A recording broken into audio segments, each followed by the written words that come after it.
দেখেন বন্ধুরা, সৌদিতে কি পরিমাণ শিলাবৃষ্টি হচ্ছে। যারা কখনো দেখেনি তাদের জন্য এই ভিডিওটা আজকে। দেখেন মরুভূমিতে কি পরিমাণ শিলাবৃষ্টি হচ্ছে।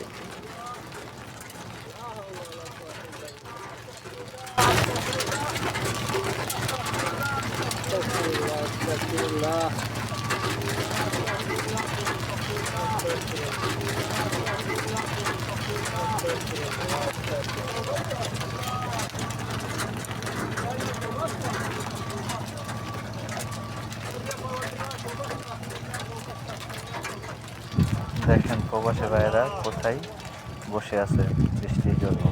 লেকুর নিচে বসে আছে।